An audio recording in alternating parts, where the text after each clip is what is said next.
আজি আমি চিপাঝাৰ আঞ্চলিকৰ ফালৰ পৰা আজি ইয়াত উপস্থিত হোৱা আমাৰ বাপ বৈষ্ণৱ আই মাতৃসকল আৰু এই হেল্পিং হেণ্ড সংস্থাৰ আমাৰ কৰ্মীসকল সকলোলৈ মই প্ৰণাম জনাইছোঁ, সেৱা জনাইছোঁ। বছৰৰ নতুন বছৰৰ প্ৰাক মুহূৰ্ততে আজি আমি আহিছিলোঁ বৰঙাজুলি সত্ৰ দৰ্শন কৰিম বুলি, আৰু সেই উদ্দেশ্যে আহি আকৌ এটি মহান উদ্দেশ্যত আমি আজি আগবাঢ়িলোঁ। আচলতে এই কথাষাৰ মই পাহৰিয়ে গৈছিলোঁ এপ্ৰিলত হৈ যোৱা প্ৰগ্ৰেমৰ বিষয়ে। তথাপি মোক মাজে মাজে কৃষ্ণবাপ মই কৃষ্ণবাপ বুলিয়ে মাতোঁ, ভাইটি স্বৰূপ, তেখেতে মোক জনাই থাকে, খবৰবিলাক লৈ থাকে। আৰু আচলতে আজিয়ে যে মই এই শুভ সংবাদটি বা আজি এটা শুভ মুহূৰ্তৰ মুখামুখি সময় ভবা নাছিলোঁ।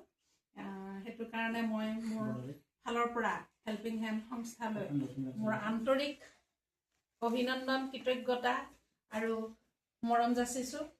কাৰণ মই কাম কৰিছোঁ, কি কাম কৰিছোঁ মই নিজে নাজানো। ছোৱালী বিবাহ পাশত আবদ্ধ হোৱাৰ পৰাই মই সমাজৰ লগত জড়িত। যিখন ঘৰ পাইছোঁ মই ঘৰখনেও মোক যথেষ্ট সমাজৰ কাম কৰিবৰ কাৰণে আগবঢ়াই দিছিলে বিয়া হৈ অহাৰ পিছতে। আৰু তাৰ পিছতেই মই কাম কৰি থাকোঁতে 2012 চনত মই হঠাতে আমাৰ অসম মহাপুৰুষীয়া সমাজৰ লগত চিনাকি হওঁ, আৰু প্ৰথম চিনাকি মোৰ কৃষ্ণবাপৰ লগত হৈছিলে। আৰু তেতিয়াই মোক এটা গুৰু দায়িত্ব দিছিল অসম মহাপুৰুষীয়া সমাজে, আই মাতৃৰ মঞ্চখন কেন্দ্ৰীয়ভাৱে চলাই নিবৰ কাৰণে। আৰু তেতিয়াই মই সম্পাদিকা দায়িত্বটো ল'বলগীয়া হৈছিলোঁ, বহুত গুৰু দায়িত্ব। আৰু সেইটোত মোক সম্পূৰ্ণভাৱে সহায় কৰিছিলে আই দুগৰাকী, আজি মই নাম ল'বই লাগিব, অৰ্চনা আই আৰু পুতলি আই, লগত ননীও আছিলে। কিন্তু আমাৰ সম্পূৰ্ণ বাকপতীয়া আছিলে কৃষ্ণবাপ। আৰু এনেকৈ কাম কৰি যাওঁতে বহুত ঠাইত উজুতি খাইছিলোঁ, কিন্তু পৰি যাব দিয়া নাছিল এইসকলে মোক। আৰু সেইমতে তেওঁলোকৰ সাহসত মই কাম কৰি আগবাঢ়ি গৈ আছিলোঁ। তেতিয়া অকল সেইটোৱে নহয়, মই বহুতকেইটা সামাজিক অনুষ্ঠানত জড়িত আছিলোঁ। কৃষ্ণবাপে মোক লগ পাবৰ পৰা মোৰ হয়তো কামবিলাক নজৰত ৰাখিছিল, কিন্তু মই সেইটো কথা মই অনুভৱেই কৰা নাছিলোঁ। আৰু বিভিন্ন ক্ষেত্ৰত মই চিন্তা কৰিছিলোঁ 2018ত যেতিয়া আমাৰ গাঁৱৰ ল'ৰা ছোৱালীবিলাকে মোবাইল লৈ লৈ পথাৰত বহি আছিল, তেতিয়া আমাৰ এইটো আছিলে ক'ভিডৰ সময়, 2018ৰ পৰাই 19ৰ পৰাই হৈছে 20-19। তেতিয়া আমাৰ ল'ৰা ছোৱালীখিনি যেতিয়া এনেই বহি আছিলে, অত বহি তত বহি মোবাইল লৈ চিখৰ খাই এনেকৈ, তেতিয়া মই সিহঁতক মাতি গোট খুৱাই, গাঁৱৰ মহিলাখিনিকো মাতি গোট খুৱাই ভাবিলোঁ মই নাগাৰা নামৰ গ্ৰুপ এটা খুলি দিওঁ, যাতে আকৰ্ষণ হওক সিহঁতৰ সাংস্কৃতিকৰ দিশত। আৰু এদিন যদি সিহঁতে ভালকৈ শিকিব পাৰে, নিজৰ ভাতটো নিজে মোকলাব পাৰিব। মোৰ উদ্দেশ্য আছিল সেইটো। মই নিজে দল খুলি টকা উপাৰ্জন কৰা মোৰ মন নাছিল। তেতিয়া সেইমতে হৈ গ'ল।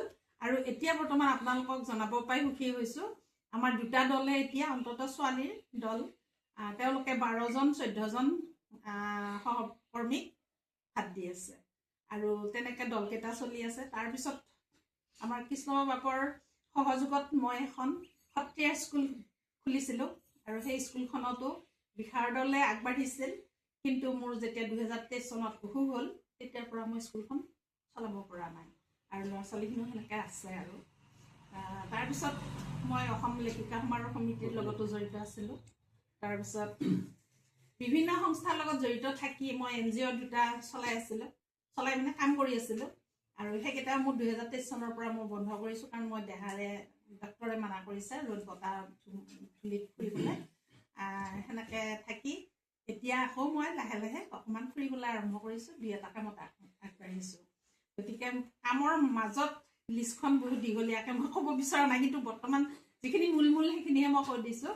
তাৰ মাজত কিন্তু এই হেল্পিং হেণ্ড সংস্থাৰ জৰিয়তে চকুৰ শিবিৰ এটাও আমি কৰিছিলোঁ, কেইবাটাও কৰিছোঁ।